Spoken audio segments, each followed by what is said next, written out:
And today we are going to talk about, this is day 2 of the Supermom Sanity Challenge.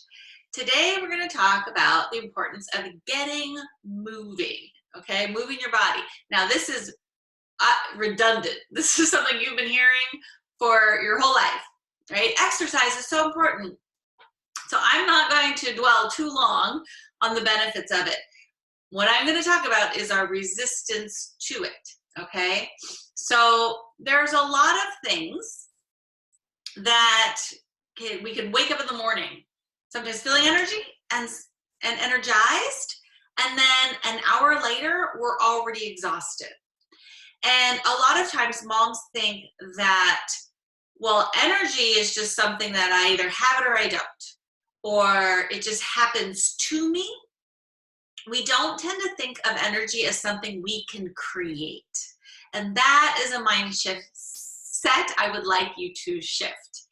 We think, oh, my kids drain my energy because they're so needy and they're constantly crawling on me, demanding, yelling, bickering. All these things drain my energy. And I'm not saying they don't. I'm just saying you can renew your energy tank.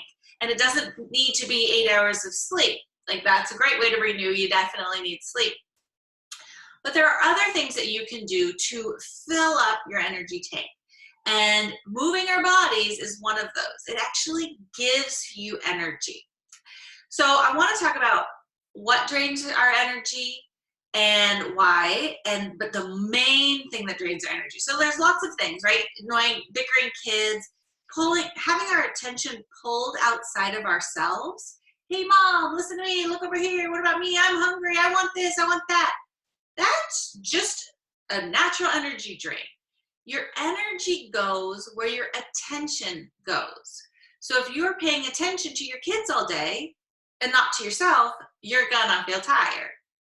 If you're paying attention to your clients and your boss and having that energy pulled into other people, your coworkers, you're gonna drain your energy. It's totally natural. Watching the news, the media, spending too much time on social media, kind of taking in a lot of negative news or fearful news, obviously that's going to drain your energy too. We didn't talk about that yesterday. When you're making a schedule for yourself for the week, is to schedule in your media diet. How long can you spend on social media without feeling like your energy is getting drained? How long can you spend watching the news? Or maybe you need to get your news from like The Daily Show or John Oliver or Jimmy Fallon or whatever. The comedians do a better job of keeping us up to date on the news sometimes, as far as ways that can boost our energy. But even with those funny shows, sometimes I can still feel like the negative pull. So you want to be really mindful of your energy and what's draining it, and then focus on what restores and renews it. And the paying attention to yourself is one way. The main way, it has to be included in order to boost your energy. And exercise is one of those things, because your body is taking in other people's energy, fear, worries, anxiety, stress, tension, it's taking it all in. And exercise helps to release it, helps to move it out. The problem is, for super moms who work hard all day doing everything for everybody, is that exercise feels too noble. It feels too good. To a mom who's already self-sacrificing and doing everything right and shoulding on herself all day long. I should be doing this, I need to do that, I have to do this. If you're already in that mindset and then you throw exercise on top of it, because we have so much media attention around how it's so good for you, then it feels like, oh, like this is finally my time. I want to do something for me. I don't want to do one other thing that's like noble and good. Does that make sense to you guys? So the people who exercise on a regular basis and have no problem adjusting to like gyms being closed, now I'm just going to do an at-home workout, or, oh, okay, I can't go to my exercise class, I'll just go for a run. The people who have an easy time with that are people who see exercise as a gift to themselves, a renewing of their energy, something they enjoy doing. They get to listen to their podcast, they get to listen to their, favorite music, that they get to listen to an audiobook. That this is something they do for themselves. So that's the big shift. I want you guys, if you're struggling with exercise, it might be because you see it as being too good and too noble, and you need to shift it as to being something you indulge in, something you enjoy, something you love. Okay, which brings us, actually it brings us to number 2, how you feel is the most important thing. But first, I want to mention the top energy drain for all humans that I have ever talked to is living outside of your own integrity. If you want to do yoga and you're not doing yoga, that drains your energy that much more. And so that's why it's so crazy, right? So okay, you're thinking, oh, I should do yoga. I'm home, I got my mat out, I'm gonna do it. And you're just gonna dance around and distract yourself. Oh, does anybody need me? Oh, I'm gonna just finish the dishes first. Oh, let me just see what's happening on Instagram before I do that. And you're dancing around everything with that yoga mat. And you get on that yoga mat. And if you do 10 minutes of gentle yoga stretches, and that it is not the physical benefits that are working their magic as much as it is you living and being the person you want to be. Living inside your own integrity, living your best life, being the best version of you, that is what gives people motivation and energy. So the top energy drain is when you're doing something like behind your own back.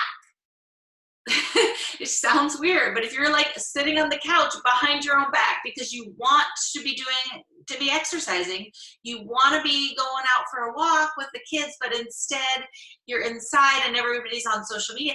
That's why having kids sit on screens all day bothers us. There's nothing inherently energy draining about your kids playing too many video games. It's that we're living outside of our own integrity. And that's why life coaching is so powerful, because it aligns people with their own integrity. Their actions match their emotions, match their thoughts, and how they want to identify themselves, how they see themselves in the world. It is a huge energy boost and a huge energy drain. So what I'm doing right now for moms who are in the throes of this coronavirus and trying to figure it all out, is I'm offering a single coaching session. If you just need a quick energy boost, you don't have, usually I do a 3-month program, my Supermom's Getting Tired package.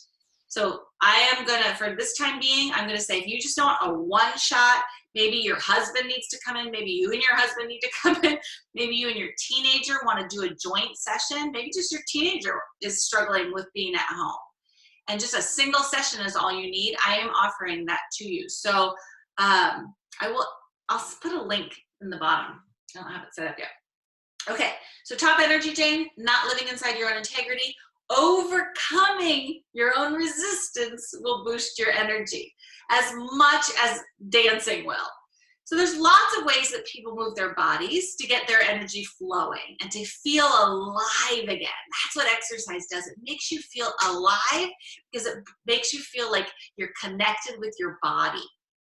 And so for some people that's yoga, for some people that might be, dancing with your kids, just putting on music and dancing around the house. It might be going for a run, a brisk walk, an exercise video, jumping on the trampoline, jumping rope.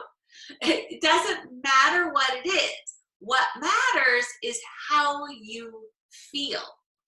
And so if you have this idea that it has to be 60 minutes, it's got to be working with a video, I've got to be lifting weights, it's got to be hard, it's got to be difficult, it's got to be challenging. If you've got that kind of mentality, you're not going to do it in a sustained way.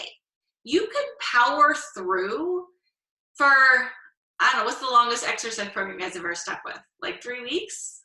You probably power through for 3 weeks. If there's a deadline, you're like at end in sight, or like training for a race, marathon or something, 5K, whatever. If you're training, it's like, okay, I'll push through, power through, blah, and then I'm done. But if you want it to be sustainable, enjoyable, and a part of who you are, then it's got to feel good to you. So I've always been a yoga person. I've never been athletic, guess you could say. I like to move my body. I play golf, but I stink at any sort of sport. And I'm not really a hardcore CrossFit type of person. Never been. And so, but I knew once the shelter in place came up, I'm like, I'm gonna need some more exercise because I like to go hiking, and but I need to, be a more regular basis. I used to go to some classes. I like exercise classes. And so I was looking through, I was on Instagram, and I saw this video someone posted of their teenage sons doing some like Bollywood dancing. And I just felt this like giggle, like this surge of joy come up. And I was like, that's what I'm gonna do. I'm gonna learn Bollywood dancing during my shelter in place. And so I knew to pay attention to that positive burst of energy of like, oh my God, it looks so like joyful and silly and fun. And I love the music. And I grew up in Fremont, so I love like Indian culture. There's a lot of Indians here. And so I thought like, this will be fun for me. This feels like me. And it brings me a spark of joy. It's like Marie Kondo, like, does this spark joy? I got a spark of joy from watching Bollywood dancing. So I've been working on that, doing some Bollywood dancing here at home. And that is gonna be the challenge for today, is for you to find some kind of movement that doesn't feel heavy and hard and burdensome and noble, but to find a form of movement that sparks joy. Maybe it's mowing the lawn. Maybe it's jumping rope or doing Chinese jump rope. Do you guys remember Chinese jump rope? I did that last year in a motor skills program with kids. It was so fun, unless you have delivered big babies and it makes you pee your pants, like I have issues with. So Chinese jump rope, regular jump rope, dance parties, something that is just movement oriented, that, going on a foot race with your kids. It doesn't matter, but I want you to videotape yourself and then post it in the Facebook group. I think it would be really fun for other people to see us sparking joy through physical movement. There's a game called Hullabaloo. That's a fun game that, is for kids, but like I used to enjoy playing it too. Get creative, think outside the box. Maybe it's going for a bike ride. Maybe it's not outside the box. Maybe it's ordinary. Maybe you're just, walking the dog, but you're listening to your favorite podcast while walking the dog. And that's why it sparks joy. I just got a new audiobook I've been listening to, and I love it. And I don't have to talk to other people I see when I'm walking. So I like just being inside my own world. Okay, so how you feel is the most important thing, because when it feels delicious, when it feels joyful, you're gonna do it more. You're gonna want to do it. It's gonna feel like a gift to yourself. And it's gonna align you with your own integrity, which will boost your energy. Not to mention modeling for your children joyful exercise, right? Not just like, oh, I have to go to the gym, but being like, this is fun. It's a fun way to move my body. So I keep saying move my body because I know when you think about exercise, it just sounds noble, okay? So this is the time for you to learn how to work with your own energy, how to create more of it when you need it. And that by that, it's always paying attention to the physical body. So the homework is to post a video of you overcoming resistance and moving your body in a way that sparks joy. And so yesterday we talked a little about the resistance monster. And I want you to know, it's for a lot of us, resistance monster shows up when it comes to exercise. It shows up for anything that is good, noble. Like if you said, I'm going to start meditating. Well, guess what? That resistance monster is going to show up and you're going to find all sorts of other excuses not to do it. And so we just want to get to know your resistance monster. Learning like how to work with it, building a relationship with this monster is going to be key to everything in your life that you want to improve. If it's asking for a raise, asking for a promotion, starting your own business, doing anything that feels big or scary or new, trying to learn Bollywood dancing, you're going to have a resistance monster, especially when there's teenagers in the room watching you try to learn Bollywood dancing and making fun of you every step of the way.